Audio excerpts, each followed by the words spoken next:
ಜೊತೆಗೆ ಇನ್ನಷ್ಟು ಅಪ್ಡೇಟ್ಸ್ಗಳು ಬರ್ತಾ ಇದೆ. 3ಕ್ಕೆ 3 ಕ್ಷೇತ್ರಗಳಲ್ಲಿ ಗೆದ್ದೇ ಗೆಲ್ತೇವೆ ಅಂತ ಮೊದಲೇ ಹೇಳಿದ್ದೆ ಅನ್ನುವಂಥ ಮಾತನ್ನು ಈಗ ಸಚಿವ KH ಮುನಿಯಪ್ಪನವರು ಹೇಳ್ತಾ ಇದ್ದಾರೆ. ಮೊದಲೇ ವಿಶ್ವಾಸವನ್ನು ವ್ಯಕ್ತಪಡಿಸಿದ್ದೆ ನಾನು, 3ಕ್ಕೆ 3 ಕ್ಷೇತ್ರ ಗೆಲ್ತೀವಿ ಅಂತ. ಜನರು ಕಾಂಗ್ರೆಸ್ ಪರವಾಗಿ ಇದ್ದಾರೆ ಅಂತ KH ಮುನಿಯಪ್ಪ ಈಗ ಮತ್ತೆ ವಿಶ್ವಾಸವನ್ನು ವ್ಯಕ್ತಪಡಿಸಿದ್ದಾರೆ. ಸರ್ಕಾರದ ಕಾರ್ಯಕ್ರಮವನ್ನು ನೋಡಿ ಜನ ವೋಟ್ ಹಾಕಿದ್ದಾರೆ.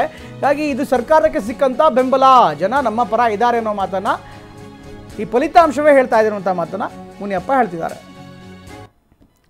5 ಗ್ಯಾರಂಟಿಗಳು ಆ ಜನ ನಮ್ಗೆ ಆಶೀರ್ವಾದ ಮಾಡಿದರು.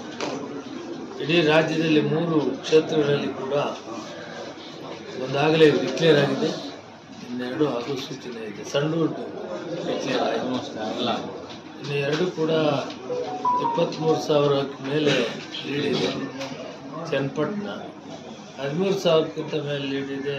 ಶಿಗಾರು ಜನ ನಮ್ಮ ಕಾರ್ಯಕ್ರಮಗಳನ್ನು ನೋಡಿದ್ದಾರೆ. ಬಡವರು ಕೆಲಸ ಮಾಡಿದ್ದೀವಿ, ಅತಿ ಬಡವರು ಏನಿದ್ದಾರೆ ಅವರಿಗೆ ನ್ಯಾಯ ಒದಗಿಸಿದ್ದೀವಿ. ಅದರಿಂದ ಅವರು ಆಶೀರ್ವಾದ ಮಾಡಿದ್ದಾರೆ. ಮೊಟ್ಟ ಮೊದಲು 3 ಕ್ಷೇತ್ರದ ಮತದಾರರಿಗೆ ಧನ್ಯವಾದಗಳನ್ನು ಹೇಳೋಣ. BJPಯವರು ಎಷ್ಟೇ ಬೊಬ್ಬೆ ಹಾಕಿದರೂ ಕೂಡ ಜನ ನಮ್ಮ ಪರವಾಗಿದ್ದಾರೆ.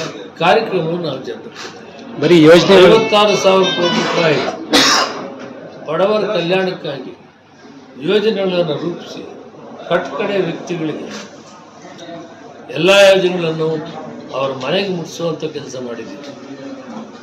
ಆ ಜನ ನಮ್ಮನ್ನು ಕೈ ಹಿಡಿದಿದ್ದಾರೆ, ಅವರಿಗೆ ಧನ್ಯವಾದಗಳನ್ನು ಹೇಳೋದು. ರಾಜಕೀಯವಾಗಿ ಬೇರೆ ಬೇರೆ ಮಾತಾಡ್ತಾರೆ, ಅವರು ಮಾತಾಡಲಿ.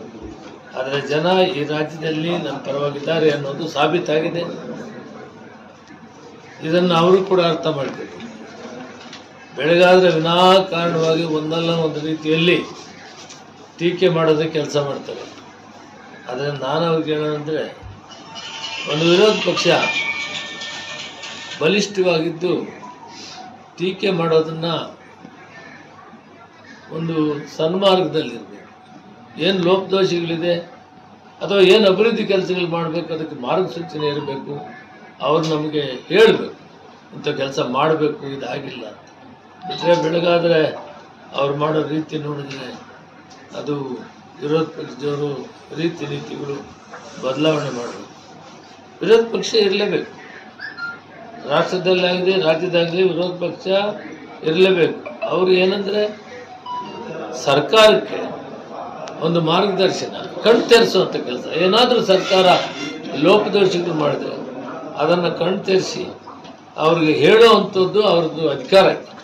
ಅದನ್ನು ಬಿಟ್ಟು ಬೆಳಗಾದರೆ ಟೀಕೆ ಟಿಪ್ಪಣೆ, ಕಾಂಗ್ರೆಸ್ ಸರ್ಕಾರ ಹೋಗ್ತದೆ, ಮುಖ್ಯಮಂತ್ರಿ ಹಿಡಿತಾರೆ, ಇದನ್ನೇ ಹೇಳ್ಕೊಂಡಿದ್ದಾರೆ. ಅದು ಬಿಟ್ಟು ಅವರ ವ್ಯವಸ್ಥಿತವಾಗಿ ವಿರೋಧ ಪಕ್ಷದ ಕೆಲಸ ಮಾಡಲಿ.